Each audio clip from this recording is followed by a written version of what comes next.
Once upon a time, there was a young man who worked at a factory.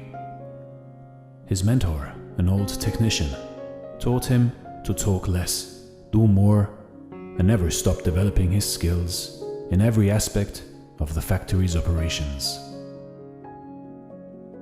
10 years later, the old man retired and the young man became a technician himself. He continued to do his work with the same dedication and diligence as he was taught. One day, he visited his mentor. The old man saw that he seemed unhappy and asked what was troubling him. The young man sighed and poured his heart out. "I have been following your instructions exactly all these years. No matter what I work on, I keep quiet and focus on the job. I know I have done good work at the factory, and I have learned all the skills that can be learned there.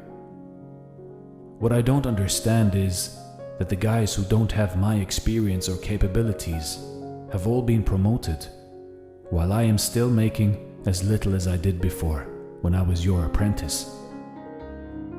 The old man asked, "Are you positive that you have become indispensable to the factory?"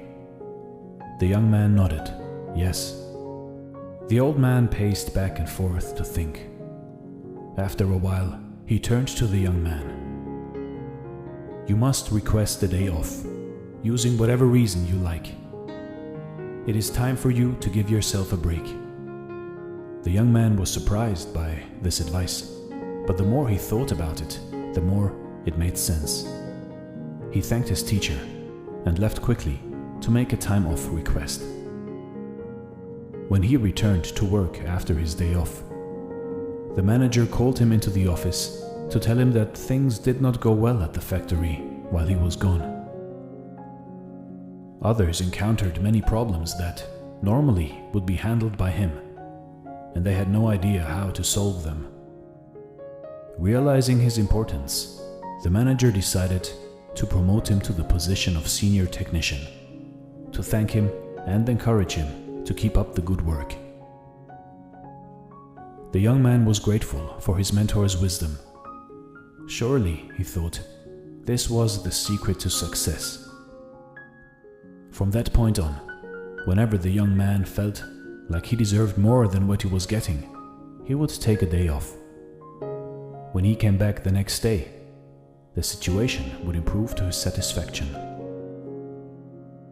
This pattern continued for months. One day, the young man found that he was blocked from going into the factory. Much to his shock, he found out that his employment was terminated. He could not believe it. Not knowing what else to do, he went back to see his mentor, to try to figure out how things had gone so wrong. "Why did I lose my job?" he asked with wounded pride.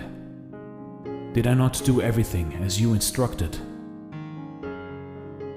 "Actually, you did not, because you heard only half the lesson," the old man shook his head.